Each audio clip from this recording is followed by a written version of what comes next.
So we did the preamble to the shloka, to the chapter number 9 last time, and we said that in the chapter number 9, we had in the chapter number 8, we had been told about the Dharana Yoga,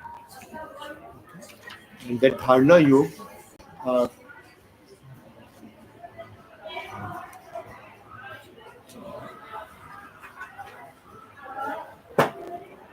just go and check the clock.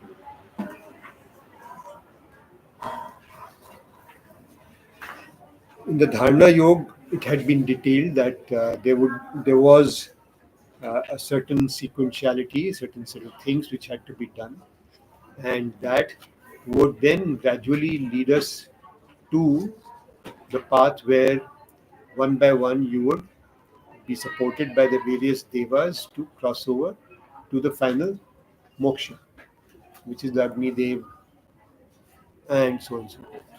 Okay, the god of the day, god of the first 15 days, and so on and so forth. Okay. Now he's going to talk about, because obviously, if that is the path to liberation, then it's going to be a challenging one, because that is not something easy to do. So he is going to relate to us another path by which we can realize the Brahma or realize yourself. Okay, and that is what this chapter is going to be talking about to begin with. Okay, so if you can read shloka number 901, it would be nice. That Brahma Gyan, which will be told now and which has been told in previous chapters, this is brought forth to the mind and is different and special from all other Gyan. ये जो ज्ञान है ब्रह्म ज्ञान, ये अब हम अपने सामने रखते हैं, समझने की कोशिश करते हैं, चाहे वो पहले भी कहा जा चुका है, पर इसको यहाँ पर स्पेशली मेंशन करके कैसे ये हमारे लिए एक साधन बनेगा जिससे कि हम अल्टीमेट रियलाइजेशन कर सकते हैं, उसके बारे में समझने की कोशिश करेंगे. Please. This true Gyan or knowledge is a direct method to attain liberation, which is everything is Vasudev only.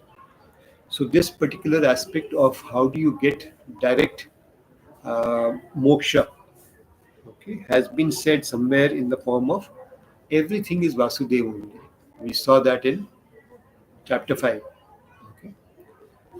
And Atma ही ये समस्त जगत है. Okay, we saw that also in earlier chapter, I think, in 2 as well as chapter 6. Brahm Advitya ek hi hai. Okay, has also been said in chapter 6.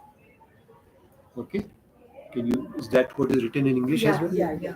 This entire universe is Atma alone. Brahma is non-dual one only. Is shown in various Shruti and Smriti texts. There is no other way to attain liberation except this. So this has been taken from Brihad Aranyak Upanishad. It has been taken from Chandogya Upanishad, so it's been said there as well. Okay, right. Let's go forward. Those who know its opposite, such persons believe someone else other than themselves to be their master. They attain worlds which are perishable, etc., is also established by Shruti texts. So if you believe that there is something different from this, that everything is not Vasudev, there is something else, somebody else, then potentially you are believing that there's somebody who is your Lord, okay, who is going to be giving you everything, and you are going to be following exactly what he says. He is the master, you are the slave, sort of a thing. Okay, but actually speaking, it's something different, and we need to understand that. Okay, please. I will tell you, the one who is without animosity towards anyone, this extremely confidential subject. So he is qualified. He is qualifying Arjun to be somebody who is got no animosity towards anybody, and he therefore becomes the recipient of this knowledge, this gyan. Okay, so if you are not having any animosity towards anybody, then the absorption or the understanding of this gyan is going to be rapid. Otherwise, you will be struggling with this gyan, as we are going to go through in the next 10, 15, 20 minutes. Okay, so it is not so easy. Yeah. What is that? It is Gyan. What type of Gyan? It is Gyan with experience, Vigyan Sahit. On knowing this or obtaining this Gyan, you will be absolved from the bondage of this world. Hmm. Yeah. Yeah, 1 second. Any question? Yeah, that's the one without animosity. What does he call Arjun? Does anyone remember? He is calling him Asuya Rahit. Asuya Rahit. Hmm. In Hindi. Yeah. Asuya is animosity. Yeah. Suya is somebody who finds fault, has animosity. Okay. So, how does it that once you know this gyan, you will be absolved of the bondage of this world? Okay. So, just as you have a pot, and in that there is air inside and outside, once the pot breaks, air, so you become part of that one. It is just that I have created this particular form by which I am not becoming part of the one. How have I created that form? Through my thought, through my own desires. Okay, out of the delusion which I have created that I am so and so. Can you hear me at the back, or should I be a little louder? Or I'll get a little louder over a period of time. Okay. Is it So, okay to ask a question at this point, or no, not really? I'm sorry. Is it okay to ask a Please. question at this point? Please. Not really necessary, but it would be very helpful. Please. Is that, like suppose I'm just thinking when I or anybody is an infant, and then at about 2, 3 months possibly I get a thought. I am. बस हो गया कल फंस गए. Yeah. But there's no escape. How to escape such a thought? The mind apparatus will make this thought. Yes. Yes. So, what do you do? If you start saying that I am not and I am exactly this, and you start believing in it, then you will be. Keep repeating and practicing and We trying. will come to understand that. Okay. Basically, what he says in Vedanta is vichar. Okay. By vichar, by constantly analyzing each and every aspect of what your thought is bringing to you and changing the thought, that is vichar. Okay. We've seen that earlier, we'll see it again and again in Gita. Okay. And here The also, promise he is giving is ऐसे करोगे तो ये विचार drop होगा. if you are following this practice, then you will realize yourself because there is nothing else. Because the mind is designed to keep the thought I am Pranami. From the age of 3 I months. am Brahma, just that one Brahma. ऐसे बोलते जाने से सोचते जाने से. And turning around all the thoughts which come otherwise, you will realize that Brahma. It's just that today you are realizing Mrinalini. So this is his promise कि ये होगा. He's Because saying, वो अद्भुत लगता है. no, but that is the truth only. Yeah, true. Here Mrinalini is changing constantly. Here it is absolute. But understanding is very different from actually. Correct. So when you start walking that path, whichever way you start from the process of asakti rahit karma. Okay, or you start from any other point which we have seen here, for example, everything is Vasudeva. So initially you will get to remember that only for maybe 10 events a day.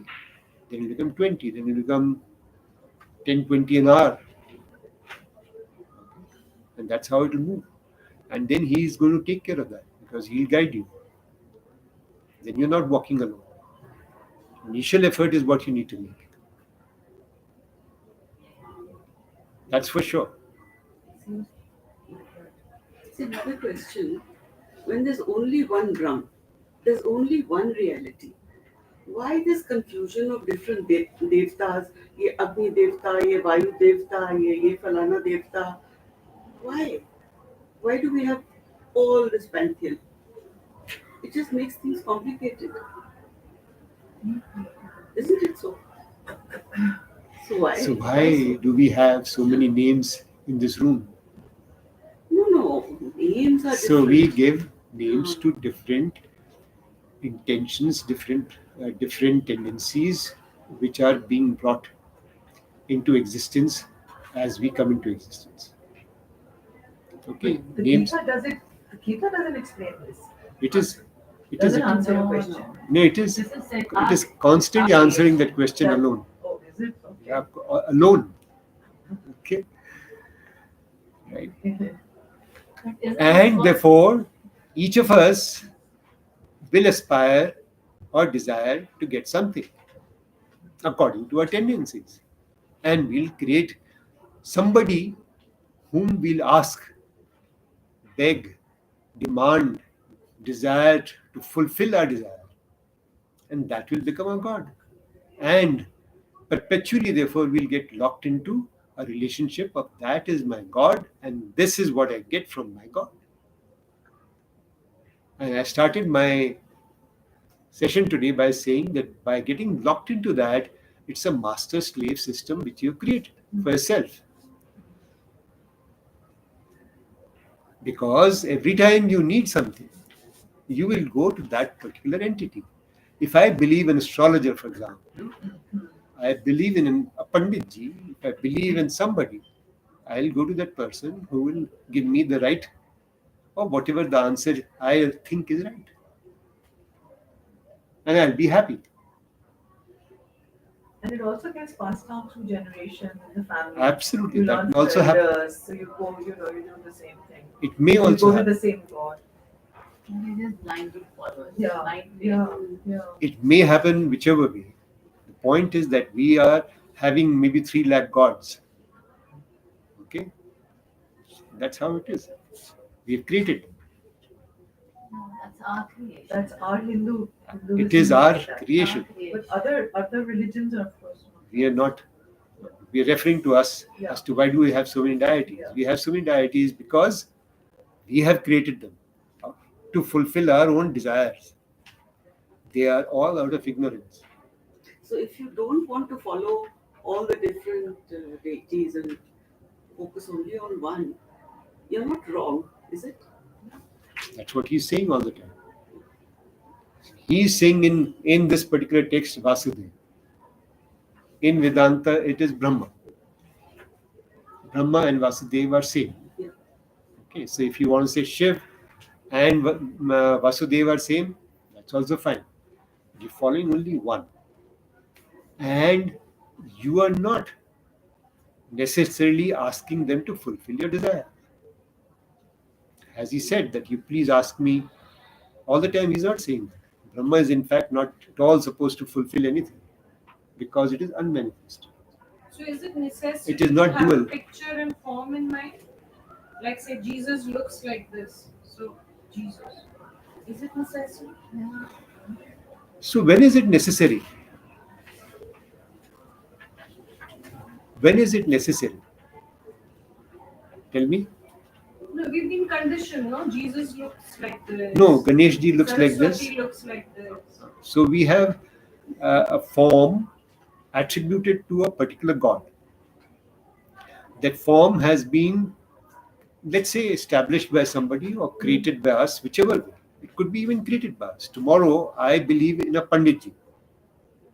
I believe in some person who is a, let's say, he's a Siddh person, a realized person. Anytime I go to him, he gives me a piece of paper and everything is taken care of. He's got Siddhi. I believe in him. 90% time I go to him, so he becomes my master and I follow him.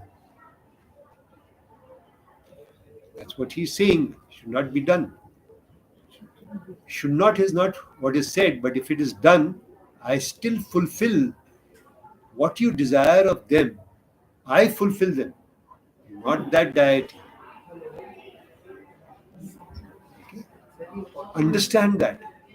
Why is he trying to say that? That all these deities which are there are eventually only paths to me.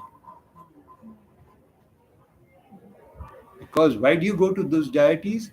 To fulfill your desires. Right? You have a problem.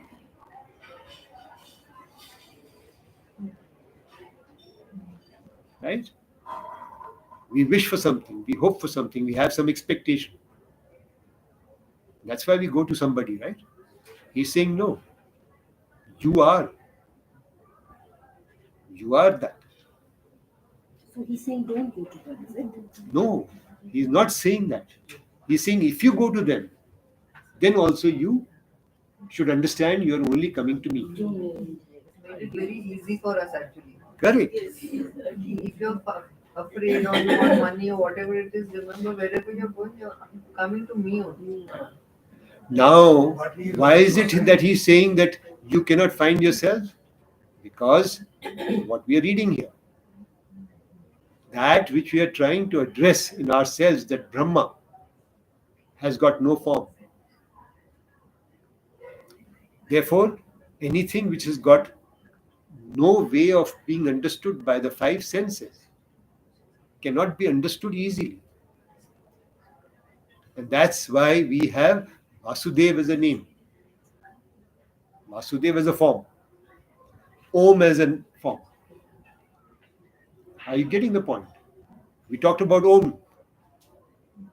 They are all forms which are helping you to reach that which is without a form,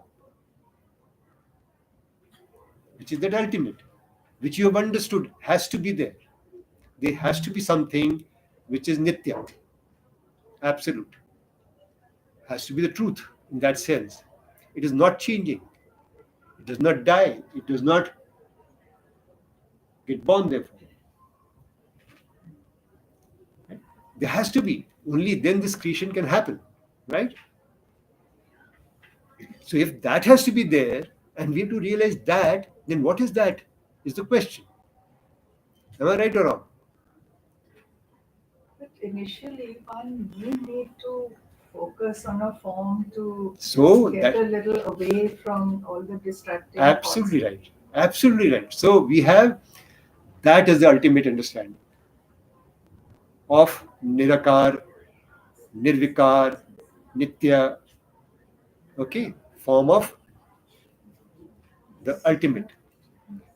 But to realize that and to understand that it is all there is within us, that's the only thing. Tattvamasi, Aham Brahmasmi. How do I get there? Then I start moving my mind into things which are going to make my mind focused, integrated, centered, whatever word you want to use. Through dhyan. Dhyan will be on what? So we'll have to have a form. Form means Om also is a form because sound itself is a form.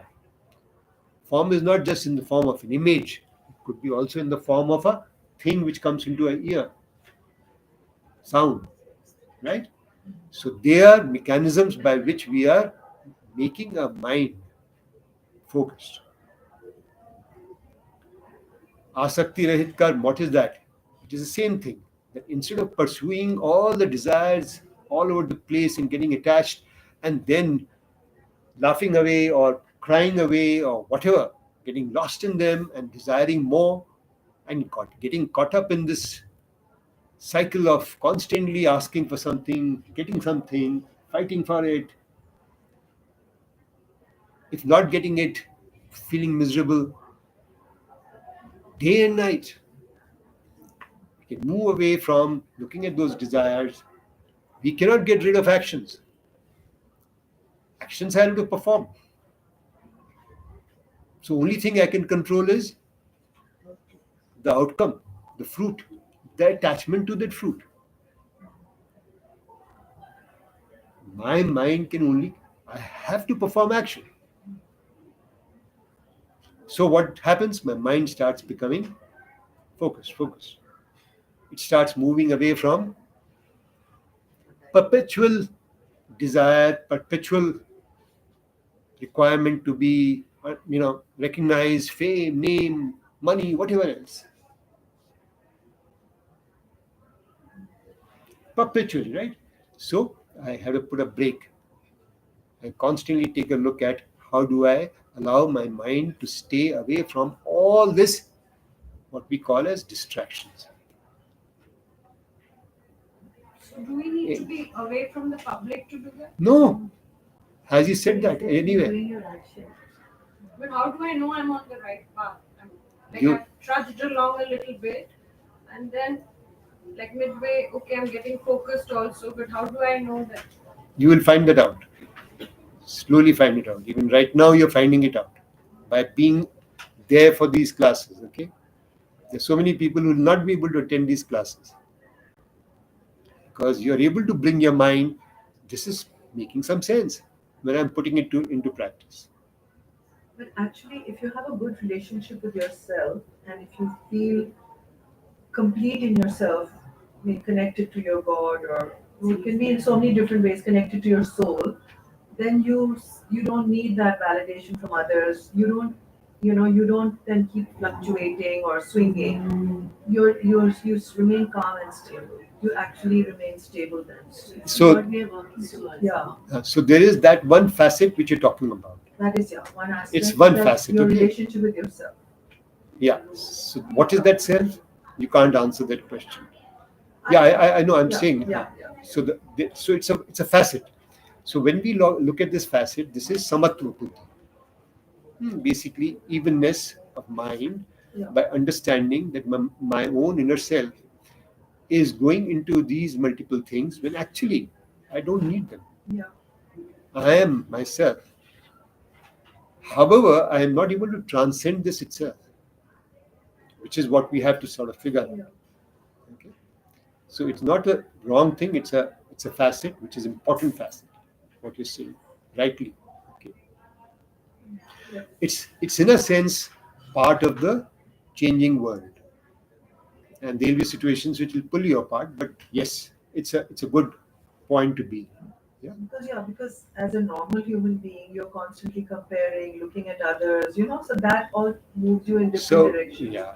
But if you stop comparing, you just, I love myself, I accept myself the way I am, then you remain stable, and then you also don't need a lot of things. Yeah. So it's a good point there to be there. We are able to say that consciously because we can see some of those things. Okay. Yeah. So in Yoga Shastra, which is Patanjali Yoga Shastra, the first shloka, second shloka is Yogasya Chit Vritti Nirodha. Chit is our mind. Vritti is distraction. Nirodha is to be able to stop block.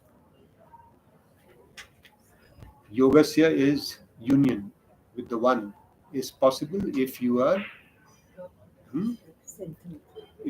able to drop the distractions of your mind. Okay. Whichever way. And so many ways are given in the Yoga Shastra, so many ways are being given here.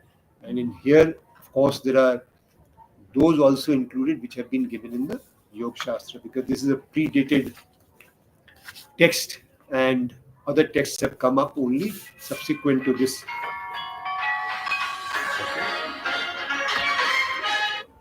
So we will look at this particular specific one and it's a little, it's got to be understood. Okay, that's why we are going to focus on it because we are not following the path of saying that Vasudev, see Vasudev in everything. Okay. And as soon as you therefore understand this, he says everything drops and you are going to just wake up from the dream and realize that who you are. Because today you are operating in a dream where you think you are, and actually it vanishes as soon as you wake up. Okay? We'll read in English. Yeah. That Gyan, because it is with unsurpassed brilliance of light, is the king of all studies. The knowledge of Brahma is extremely bright amongst all knowledges. This is well known. So it is supposed to be like a brilliant light. Okay? Now, light is anyway uh, totally opposed to darkness. Darkness is what is considered that you don't know, not knowingness. Okay? And therefore, this is going to totally dissolve that which is not known. And that is what the knowledge or the gyan is all about. Uh, so, it's a very interesting way to look at it. Is there darkness? Darkness is there. Okay. How does darkness vanish? Just by the presence of light. Light does nothing else. So by the presence of Gyan itself, that which is dark, that which is illusionary just drops, just vanishes. Nothing has to be done. And you have that brightness within you. The prakash is there inside you. It's just that it has got covered. And you're living in a illusion which is you believe is the only thing which exists. Okay. Please go.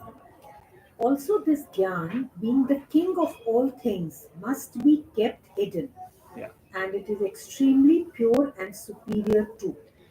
Please go on reading that.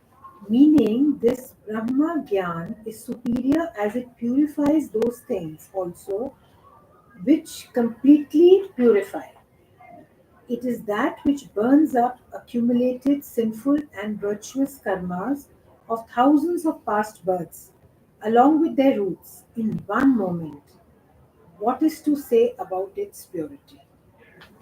So this gyan is as pure as that. It destroys everything which is impure, even minutest thing which is impure.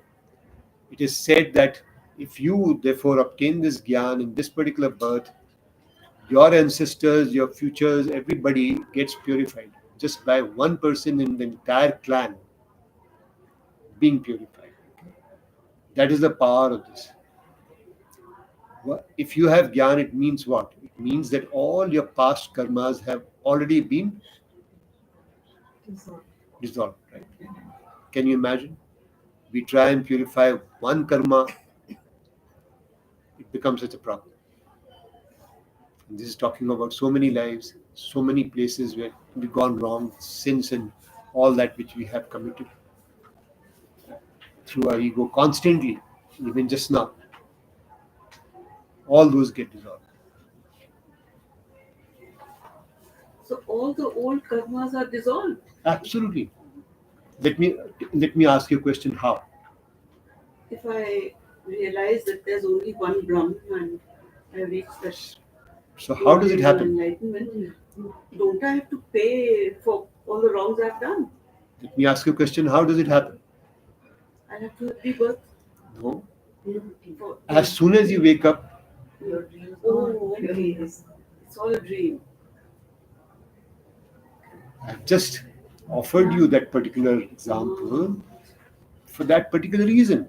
As soon as you wake up, what happens to all the karmas and everything of whatever dreams and whatever has happened in the dream many times over? What happened? It's meaningless. Yeah. cloud of doesn't exist because you There's don't nothing. exist. This That you which you have created in the dream is not existing. Can you find that? Sorry, I'm not with you on this. Ah. I don't understand. When you are in a dream, who is there in the dream?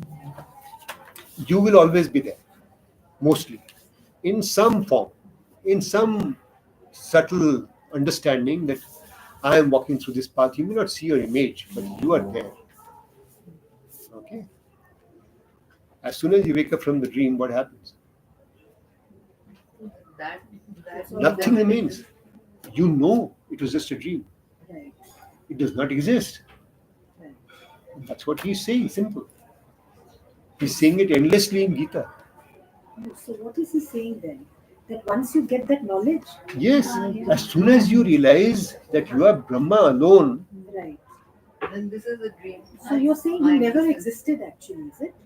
Never existed. In all those lifetimes you were not there. Absolutely, you just created that for your own. But with my own It was mind. just a manifestation, is it? It is just through your own desire that you created all of them. Oh, so वो था ही नहीं कुछ भी. कुछ भी नहीं. मतलब snake था ही नहीं, रोग था. Just dream after dream after dream. That is what Right. is happening. Right?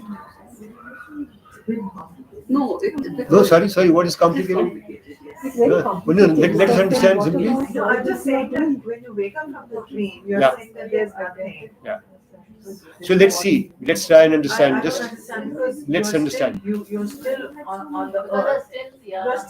You're still a human being on this earth.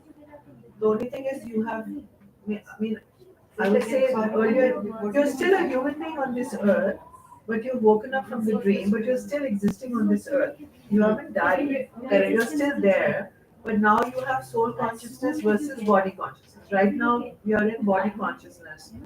Our whole focus is on the body and our earthly existence. So once that goes, then you just think of yourself as a soul, but you're still the body is still there. May I have your attention there at the back? Sorry. Sorry? Yeah. No, No, we she was could. explaining to me what No, he was saying. we could understand that also. If she explained, I'll be very happy. Because you'll learn something more from what she's asking, and I think that's why So I feel we should guilty have. if I'm awake. No, hang on, please, just one second. Okay, when you are, so let's say there are three states in which we find our existence. Okay, I'm just expanding on it. I've got your question, and I'll answer that. What's the question? She says that I have woken up from the dream, but I find myself in this existential world. Okay, but what will I find myself once I am Brahma itself? Am I right? So we'll come to that. So we have three states. We have this, which is waking state. We have a dream state, and we have that deep sleep, sushupti, in which there is no form, only the presence of the I remains. Because when I wake up from that deep sleep, I know I had a deep sleep. That's why I existed. Okay, so I was in this particular waking state. I was there in that which was a dream, and I was there in that which is deep sleep. The fourth state is beyond all these three. That is the state which is that state of Brahma. This world is got its form. It has got all the activities which are happening. Why are they happening? We understand that. We'll come to that as well later on. Okay, but let's understand coming to the question which she has. So when I am in the dream, I'm not aware of this state. I am only aware of the dream state. The superimposition of this state on the dream, in a sense, helps me to operate the dream, because there are chairs, there are pathways, there are trees, there are lions, and there is darkness, and there is light, and everything, right? In the dream. Once you wake up, you know that was a dream. You don't say it was not a dream, but you know it is a dream. Now I know. Whilst that light looks the same as this light, this chair looks pretty much the same as that chair, but that was a dream. This is your consciousness has changed. So when you move into Brahma state, you know this is what I have seen as uh, as a chair in my state of, let's say we call it existence. Okay, but what has it got to do with me? What is the relationship with me? The dream, does it have a relationship with you after you woken up? All those objects you may remember, all those relationships you may remember, but you know that, well, that was just a dream. No, but suppose you are sitting in this chair and you suddenly have this awakening and this you are in the Brahma state, but you're still sitting in the chair. Do you see the chair? Do you feel the chair? Why You do not? that. Why not? But you realize you know it's a dream chair. Yes. It's in the dream. It is in that other world, which is, in a sense, transitory, which belongs to my body, and I am not that. Yeah? But are you aware if the chair moves, you fall? Why not? What if, who's aware at that time? Tell me, who's aware at that time? The body mind is aware of that. It will take care of itself. The body mind will take care of itself. It has been used to taking care of all these things in the past as well. I have no relationship with the body then, which is what that I is. So it sounds like it's a bit like a near-death experience where you leave your body and you're kind We'll- of we'll floating not- and you can see it. We will not go into that. That is trying to explain this particular aspect, Yeah. but it is not so. Okay? Because that's again a transitory experience. It is a state by itself, and it's the ultimate state. From where you understand very clearly that all this is just a manifested space, and we are using the word dreamlike. Have you reached that state? We will find that state coming to us now and then. Okay? Let me give you some examples. When you're sitting very quietly and you suddenly find that you don't know where you were for a pretty long time. You don't even know passage of time. It could be because of the place, it could be because of something, whatever it could be. Am I right? You've seen that happen to you yourself? I can't say I have. No. So, and then there'll be sudden sense of total bliss, calmness, and you don't know anything. And that state can then permeate through a longer period of time.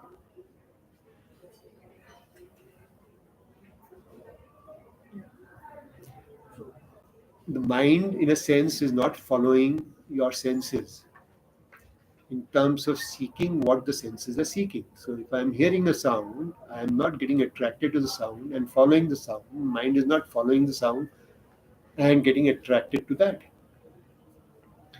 My eyes are not. They know it is there, but it doesn't mean that they are getting attached.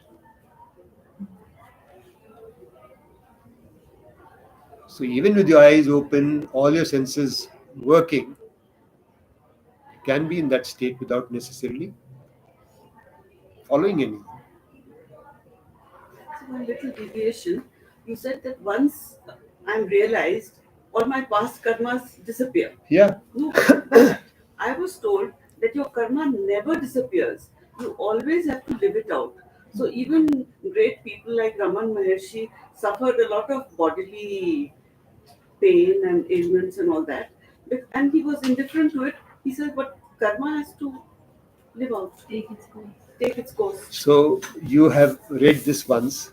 Huh? Okay, you read this once. Huh. There was something which was written there. Okay, Which was? which is written here, Huh. which will probably come in chapter 10 or 11. I think Yeah. maybe it will come there.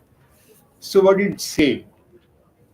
Prarabdha is like an arrow. Mhm. Till the time it does not get mounted and leave the bow, it does not come into operation. Once it comes into operation, then you have to suffer it Then you have to suffer. only to that extent. That's all. But The thing rest is of them that- will. But what I think what one See, can I have, understand is that Ramana Maharshi was self-realized. So his body and mind was getting cancer or whatever it was doing. That is right, because Body and he mind said, are because he said that हो रहा है उसको क्या हो गया? not Ramana ko ho raha hai, he used to say something like that. Even Ramakrishna, I think he had cancer of the throat. He never bothered They about it. never Yes, they bothered suffer about it. physical. Yes. He was not suffering. There was He not feel in the the- He was not suffering. But his body was suffering. Absolutely. the body and mind was Absolutely. doing the prarabdha body. But there's no suffering then. Who was Absolutely. suffering then? Absolutely right. They realized it, they can make no suffering. But the body and mind was screaming at night. But with you have to cancer. live it out. You have to live out Correct. your karma. You're right. No, but if the body and mind was suffering, that means Prarabdha was there, now it's no longer a dream. That is what was Body- explained. That was body is explained. there. That is what was explained just now by me, which is given here. You will also go through it. And how karmas do vanish, not vanish. Keep your ears open. It will all be coming. Okay, it is here. All of it is here. Keep your questions open because I don't want to cover everything just Now now. it's coming back to me. There was something like we won't feel heat, cold, sadness. No, it's not about feel. You will not feel. The body will Like not- When you mind say- will feel. When you say to yourself that I am going to be equanimous, whether it's going to be hot or cold, and I will not get distracted by it, I'll remain even. But I'll feel it. I'm saying you'll feel it, but I'll remain Body and even. mind will feel it. What will happen? Your mind will not get distracted and keep getting caught up with that. Right? Let me give you an example. You have a level of noise at the back. You see that to be a distraction, but since you've decided that it is not a distraction, it is not following it. Am I right or wrong? It is following. It is following your thought. It is following what we're talking about here. Okay. There could be other people who would say that, well, I can't seem to understand what's happening because there's so much noise. So I'll feel the heat of fire, but I'll still not go to douse it. Say, supposing there's this little fire or whatever cooking appliance, I won't switch it off. I'll be in like. No. That's not being said. I What won't is wear a being, sweater when it's cold. if you are in any situation, whether it is hot or cold, you will act according to whatever you're feeling. Is your mind, or are you going to feel extremely upset about it? No. Maybe you will start feeling that, well, it is okay, it's a little cold, let me go and get a pullover, and I'm not being very anxious about it. And third could be to say, well, it doesn't bother me. Now, to transcend all these into that state where nothing matters is the eventuality, okay? But you will progressively get there. First, you are getting away from your anger pertaining to that particular situation. Then you are getting away from anxiety, etc., which are lower level distractions. Then you will say, okay, I can manage, I'll wait for another 5 minutes. Doesn't matter if I don't get it in 5 minutes. And you will put your mind to something else. Like, for example, just now, if you can't shut out the noise, you will put your mind to. No, I'm listening. I'm focused. Correct, yeah. I'm almost on the way. I'm just giving an We example. all are. It is I'm- not bothering us at all. It was very interesting, the class. Yeah, I'm giving an example. We used to sit outside when we started, okay? Sometimes it used to be hot, sometimes it used to be whatever. Mosquitoes, everything used to be. We had some fans. When we put on the fans, we could not hear what was being said. So people switched off the fans. Then it became very hot. Right? But if you want to sit and listen, you listen. That heat, that discomfort becomes secondary, immaterial. You don't even feel it. You may not even feel it. Yeah. And it is not true. It is true for everything. What we do in our life, sometimes we're doing something, we're so focused. We forget that the bell has rung in the apartment also.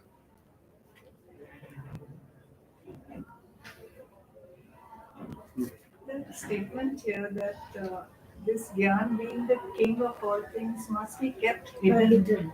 So what Why is it being said is because it is not going to be understood easily. Okay, so if you are just going to talk about it without that understanding, that it is difficult to understand. That is the only reason. So whilst it's the most powerful gyan, most powerful aspect, but people will not understand. Okay, and when we go through it, you'll realize some of these facets. Okay, Or is it you would discuss this only with certain serious-minded people? we You are would coming not to talk about it we are, lightly. we are coming to that itself in this next shloka itself. Okay, So in my mind, it's focus on a state of calmness, isn't it? Not passive. that is one aspect of it. Like she said about something that if you are going to be uh, looking at your inner self, connecting with it, then you're going to be calmer. You're not going to worry about who's saying what. So that's a facet of being like that. Okay? That's a certain state. That's what you are looking at just now, talking about just now. We need to seek it. It will not come itself. We need to So seek there are different aspects. Okay, one is seeking, one is working on it, making effort by yourself.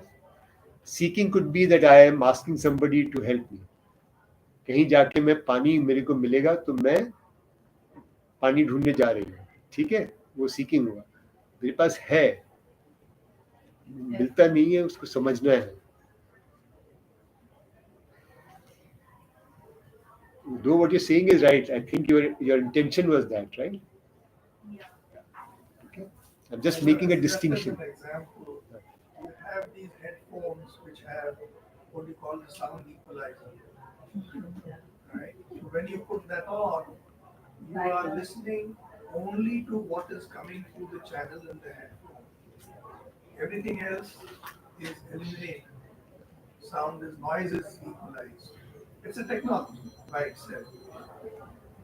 Now, the whole aspect of focus on whatever it is that one wants to aspire towards, whether it is this approach to Brahma or that approach to Brahma, one needs to A, seek, B, attain that level of noise cancellation.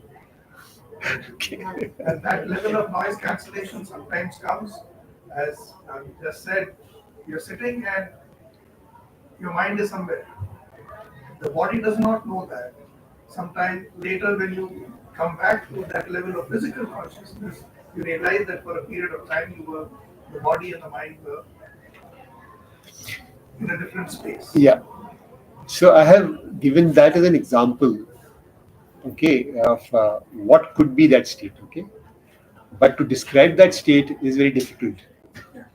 Okay. Are you getting it? I think it's quite individual. No, it'll be Satchidanand. Okay, it'll seem as if it's completely complete by itself, and it's totally blissful. That word blissful. Sorry. We all here in a group. So we are seekers or we are seeking. We are seekers in that sense also, and if we work on it for ourselves, then we are doing that work also, because we are, in a sense, seekers.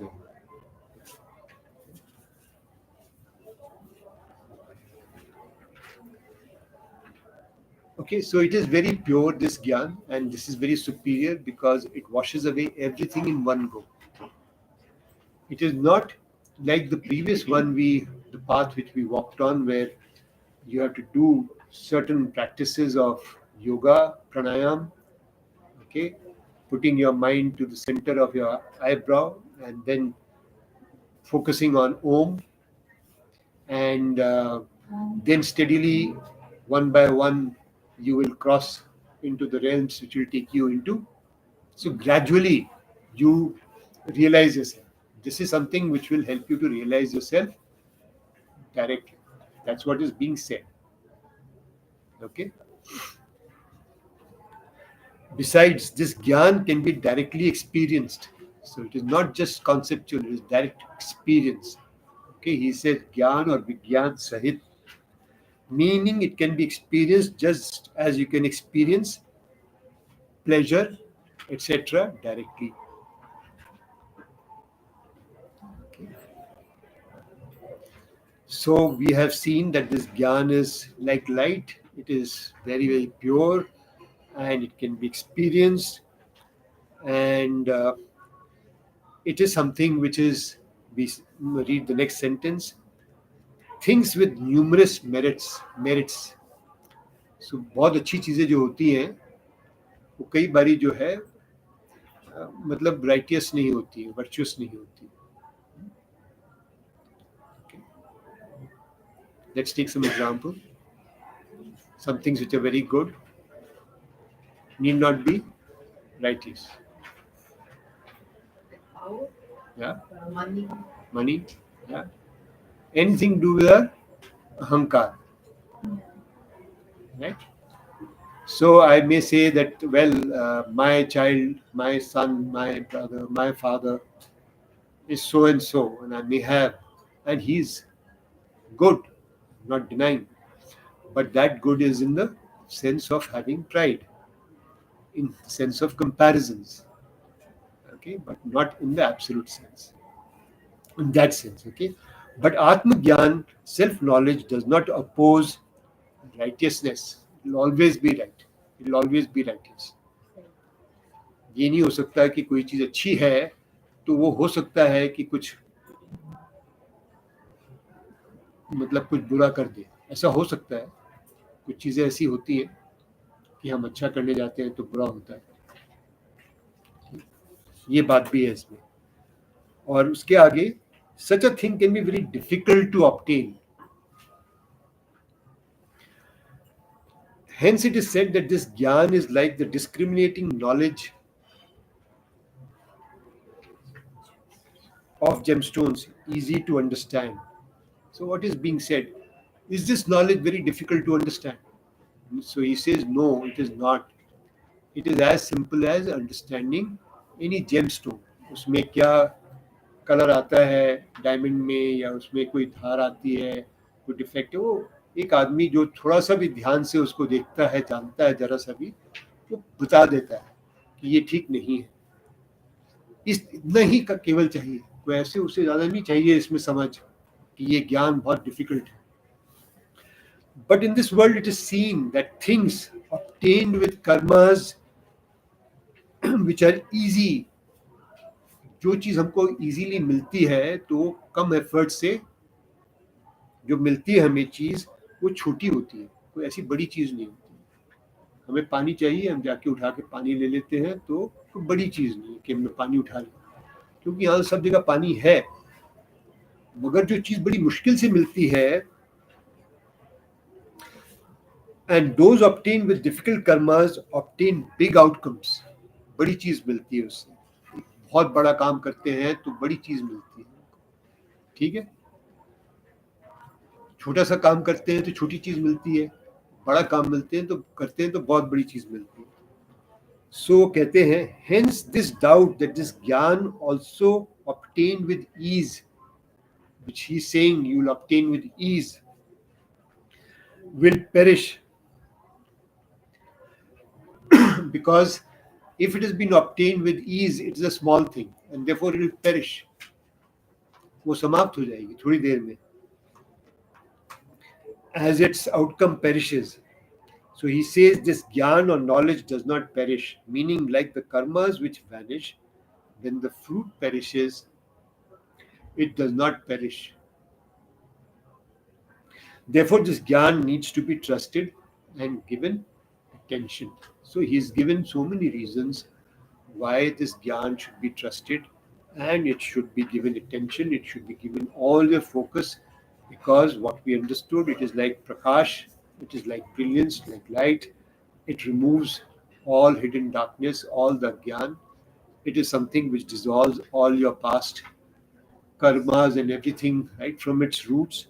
And it is something which can be experienced, which is something which is easy to get.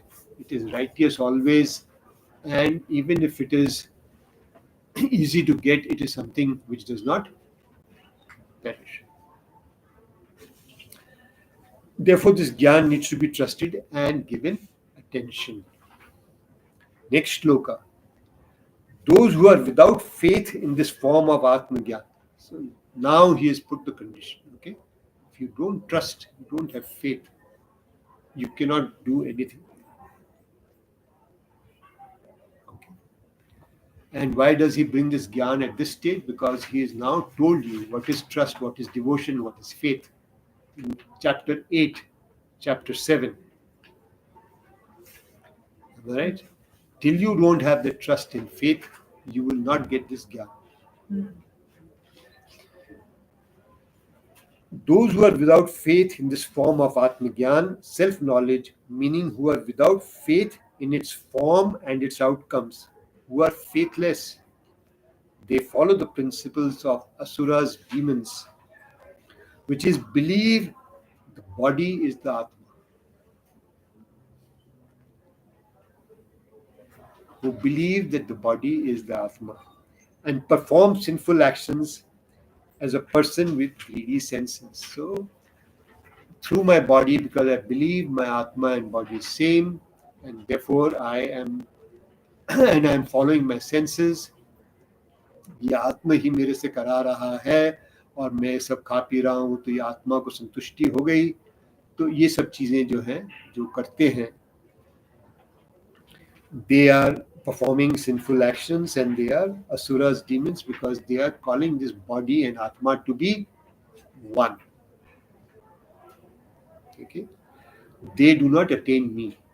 So the first thing which he's saying here is the same we talked about in chapter 2. This body and this Atma are two separate. Okay. Once you understand that and you follow that, Brahma Gyan is right there. Okay, let's look at what he has got to say further. They do not have the possibility of attaining me, the Paramatma, as they do not even gain devotion. जो लोग ये नहीं समझते हैं, वो मेरे को तो क्या पाएंगे, वो तो मेरी भक्ति को भी नहीं पाएंगे. They do not even gain devotion.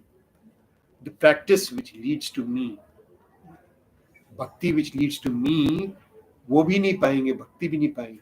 यदि जो श्रद्धा नहीं है जिनको, वो उस भक्ति को भी नहीं पाएंगे. And they will certainly keep roaming from one verse to another. Where will they roam? In the path of this world of death, meaning in this world's hell, taking different life forms of animals and birds, etc. They keep taking birth again and again. So, like, can I say something? No? Scary. No, it is what he's talking is absolutely the truth. If you do not separate this body and Atma and consider that to be the same, then you will never be able to understand what is happening. Because you are the witness, you are the master, you are that Paramatma. If you then combine it with this body which is vile, which is containing all sorts of problems, that which is so pure cannot be same as the body. That is for sure. This body is taking birth and death. That is absolute, always existing. How can you say it is the same?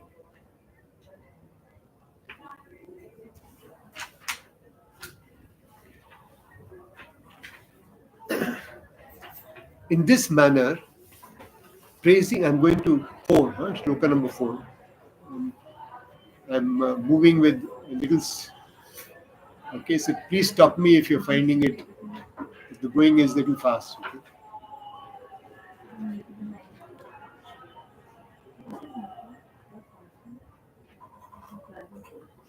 So, one has seen people who, like my aunt used to say, that "Nee, bhaiya, I understand.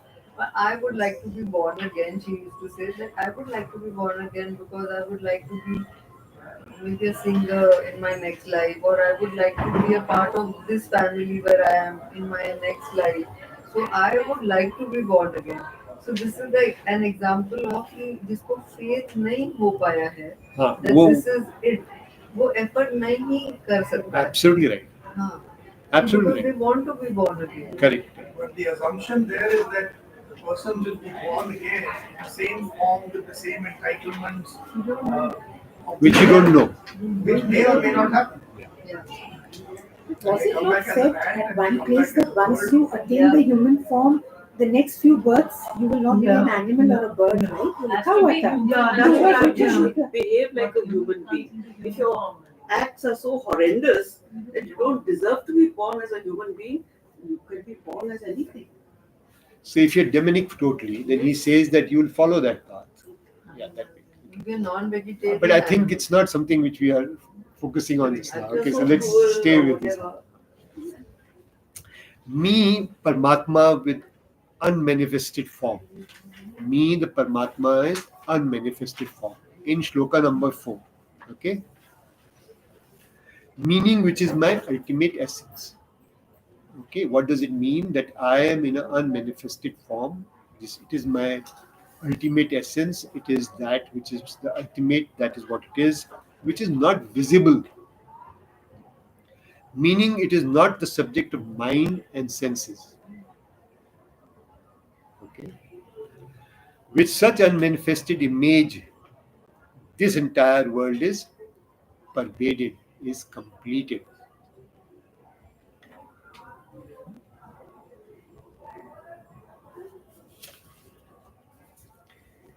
ये जो आत्मा है, ये जो परमात्मा है, जो हमको दिखता नहीं है, जो मैनिफेस्ट नहीं होता, जो समझ में नहीं आता, इससे सारा संसार जो है व्याप्त है. It is pervasive. It is pervading everything. Okay, we have heard that earlier, and we will be understanding that a little more here. If we say something is pervading, for example, air is all pervasive. Okay, we understand that to be inside, outside, around, in that sense, on top, beneath. Okay. Okay, so we'll understand some aspects of this now. In that unmanifested state, in that unmanifested me, the Paramatma, all creatures from infinite Brahma to the inanimate a blade of grass are based. Okay. What is this name Brahma given here is essentially just repeating that if there is a manifested Brahma, then that also is in that unmanifested me. Okay? And therefore it is covering everything. Anything which is manifested, whether it is Shiva, it is Vishnu, it is Vasudev, it is anybody. It covers everything which is manifested. Okay? Are based in me. Somebody can tell me as to, okay, we'll read this and then we'll come back. That which is without Atma cannot empirically exist. What it means कि हम जो शरीर है हमारा उसमें यदि आत्मा नहीं हो तो वो एग्जिस्ट नहीं कर सकता. ठीक है, body will remain body but it will not be alive. So all existence has Atma in it. Meaning by me, Paramatma only, they become manifest. Only because of me, they are manifest. Hence, they are all based in me. When he says they are all based in me, all that is manifested in me is because they exist only because of that Atma. ठीक है? I am the own real form of these things. क्या मतलब कि जो भी मैं चीज देखता हूं उसका रियल में तो वो आत्मा है ना उसके उसमें. तभी तो वो है. Hence the deluded mind, the ignorant minds perceive that I am in them.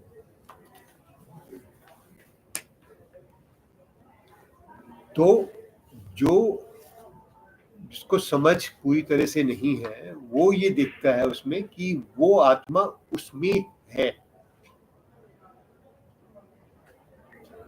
ठीक है, अभी समझते हैं. Just hold your question. Hence I say that I am not in those things. Okay?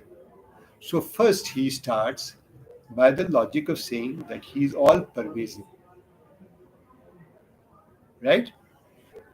Everything is manifested based in him.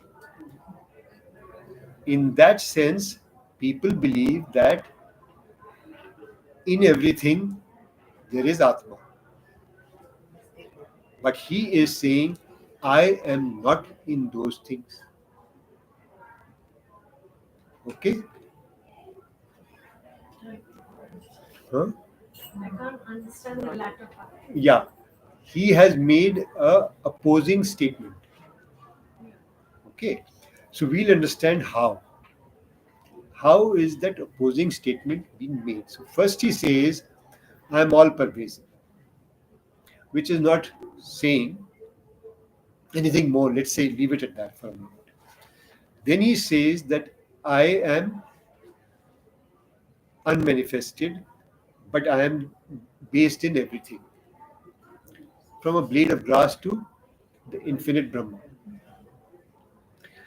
That which is existing in terms of empirical existence as we see exists only because of Atma. Okay. So he is saying that I, the creator, because he is obviously also talking about that in the background, everything is based in me. Okay. But I am not based in them. I'm not wasted. Them. Okay. Now we'll read further and we'll come back. Because like the manifested things, I do not have the defect or the flaw of to be touched or felt. मेरे को कोई चीज छूती नहीं है, कोई चीज मेरे से जुड़ती नहीं है, कोई चीज मेरे से चिपकती नहीं है, कोई चीज मेरे साथ कोई उसका कांटेक्ट नहीं होता है. Hence I do not dwell in contact with them. There is a simple example of this. The air around stays, but it does not get attached or touched. We can sense it, so it touches us, but in a sense, it does not touch many things. Okay. So there is some example to it. Okay. Now, with that sense of subtleness or contactlessness, I am pervading even the space. Space. That which is without any association, that thing cannot be present in or be associated with.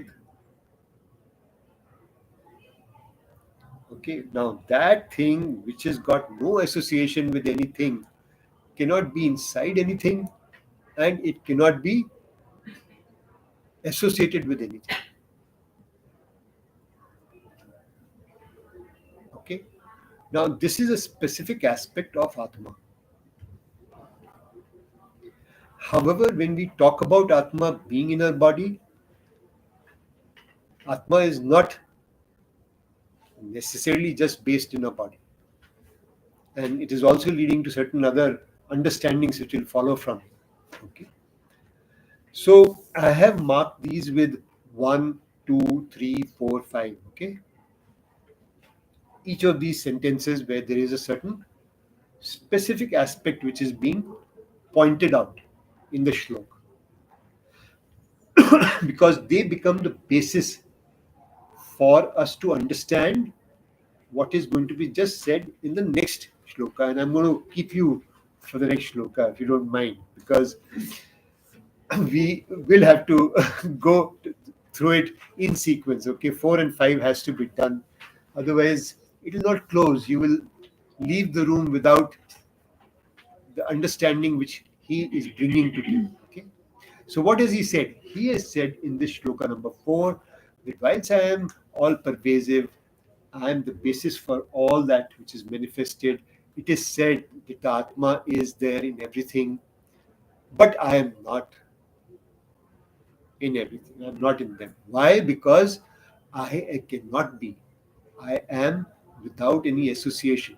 I am without any contact. I cannot be something which can touch and be said.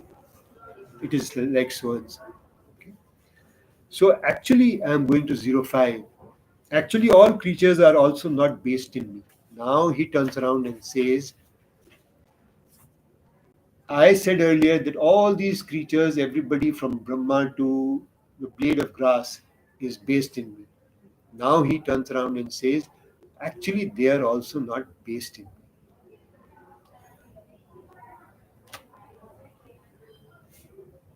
Okay. See this, my godly ability. See this, my godly Ishwariya capability. Tactic event. Okay. Meaning understand my capability as Ishwar. Meaning understand the true essence of Atma. Untouching Atma does not get attached anywhere. Okay, this is from Brihadaranyaka Upanishad. This Shruti too shows Atma's inability to be in contact and hence shows it is unaffected. And see, even a more surprising thing that even though I'm detached, I create and sustain all beings. Okay, so he's making assertions and counter assertions, right? And he's saying that this is the biggest surprise you will get, that I am sustaining, I'm creating everything. Okay, because it is not possible for Paramatma to be based in the creatures. This has clearly been shown by the above principle. But I am not in them because it is not possible for the Paramatma to be based. Okay, so now he is completed it. So essentially, he is saying that because he cannot be touched, it cannot come into contact, it cannot become associated, so it cannot be inside, it cannot be outside, it cannot be, uh, and it is not as if there is anything based in him, and it is not as if he is based in him. Now let's understand this. Okay, so he's made all these statements, and we understand this by a single example. You'd like to take that example since you have understood this? Um, Example, meaning what I've understood is that being pervaded or being inside or being outside implies two. There isn't two, there is only one. Okay, that's also a way to look at it. So what is it that we understand? It is just by an example of the rope and the snake. Because the rope is there, the snake exists.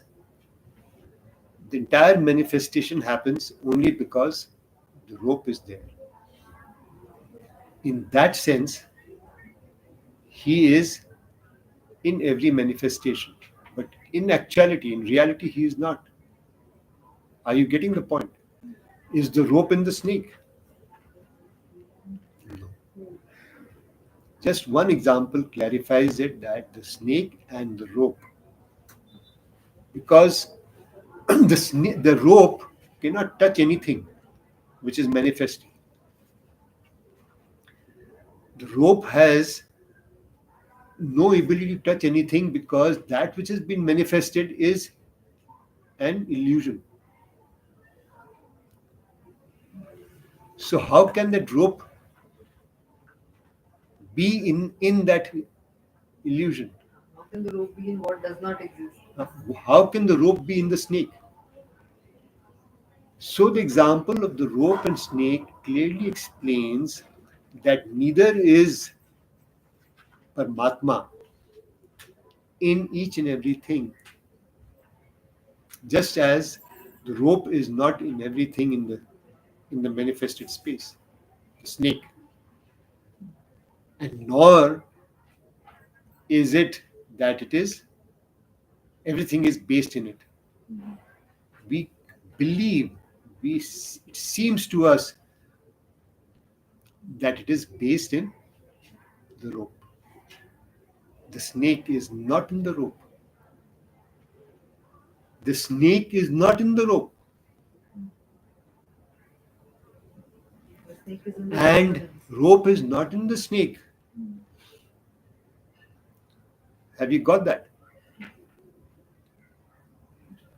जो भी कुछ manifested है, अब हम यदि उसको समझ जाएं, रोप और स्नेक के एग्जाम्पल को, तो ये सारा का सारा फिर से पढ़ेंगे, ब्रह्म है। राइट? ये हमको समझ में आया। Are you getting it? Have you understood the example of the snake and the rope? Now just stay with that example. We see a snake in the rope. We see a rope and then we see a snake. How do we see that snake? It is out of some sort of ignorance, because there is a bit of darkness, and I have some feeling that it's a curled piece of rope, so it could be snake. I could have some fear, some imagination which I am imposing on it, right? And I form a snake out. So is that rope in the snake? No. Is the snake in the rope? The manifested is not there in the base, in that which is the basis for that manifestation. Neither is in the base the one which is manifested. And they gave an algebraic formula, Brahma plus Maya equal to Jagat. So the Maya is creating the snake. Correct. Isn't it? That's right. Absolutely right. So you getting this logic? This is important to understand, because if these two shlokas, this has to be understood, you have to use this particular example. And now I think we can close this. The time is this thing, but we'll get into this again tomorrow, next time. We'll keep this in mind. Read the shloka number 4 and 5 again. I have given certain logic at in the last slide of this particular sheet, where I have used all the logics of 1, 2, 3, 4, which I have marked here, so that if you read that, you will, and if you apply this logic, and you should be doing it yourself, understand this can only be understood by you alone for yourself. Okay? दूसरे समझ जाएंगे, आपको नहीं समझ में आया तो कोई फायदा नहीं। ठीक है? But I might have my own interpretation, right? There is, first understand this. You can then have your interpretation. We'll talk about that interpretation. First understand this. Okay? It's getting very interesting. It is logical in that sense. So we always say that Vedanta is logical, but this is at the essence of it. We say many things, but in truth, if you were to use logic, nothing of this nature is going to be validated by what we say. And to explain that is very difficult. And that is why you have that other sutra, na ye bhi nahi kya? Nirvana Sukta. So that Nirvana Suktam is the essence, in that sense, of making you understand Those are words, they are statements which are at the end of the logic which has been given. Okay, that's what I. Sir, इसके मतलब manifestation is a ज्ञान. Correct. This is what we have read in Correct. Anubhuti, those Correct. four Exactly. questions. Exactly. We'll be covering that in Aparoksha also. So just as there's no connection between the rope and the snake, similarly the reality is completely different from this anything in this world. Na sato vidyate bhava, which is the 16th slok of chapter 2.